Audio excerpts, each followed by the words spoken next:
Welcome to the only daily podcast focusing on compliance news of the day. Each morning, start your day with a cup of coffee and Tom Fox, the voice of compliance, to hear about 4 of the top compliance, corruption, or leadership stories you will need to start your day.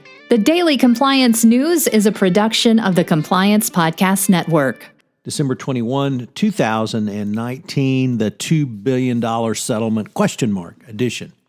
First up from France, a very disturbing and indeed sad story as 3 French executives were convicted in the suicides of 35 workers. A French court found that the chief executive and 2 subordinates of France Telecom, were guilty of institutional moral harassment in the suicides of 35 employees in the mid-2000s. This is a landmark ruling that represents the first time a French company has been held responsible for such a crime.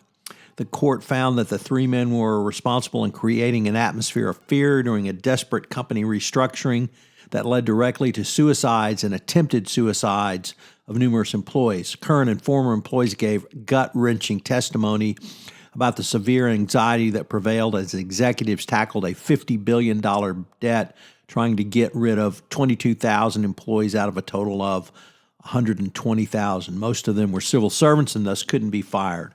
So very heart-rending testimony, difficult circumstances for everyone, and a very interesting ruling from the French court. It will be interesting to see if the American courts would ever do anything like this, although I seriously doubt it.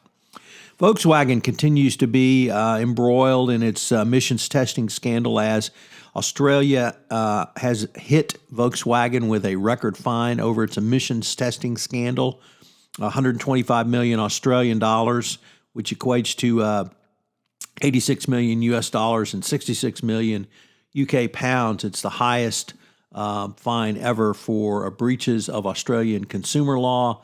The regulators have also launched proceedings over VW's consumer loans. The Australian Securities and Investment Commission has alleged that VW failed to make proper checks into borrowers' living expenses and determine if loans were unsuitable for them. So once again, Volkswagen continues to be in the news, obviously not for good reasons. If you live in Florida, you may be interested in the following story. WaWa, which is a convenience store and gas station ubiquitous throughout Central Florida, had a data breach from March until December 12th. The company found out about it, says, on December 10th and was able to block that data breach. But for almost 9 months, the bad guys were swimming around in the data lake.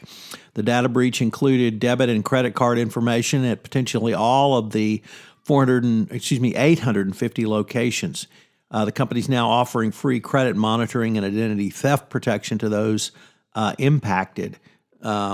It's unclear how or why the bad guys were able to do this for so long. Although WaWa said it only found out about it on the 10th, it's, of course, not clear if that's true or not.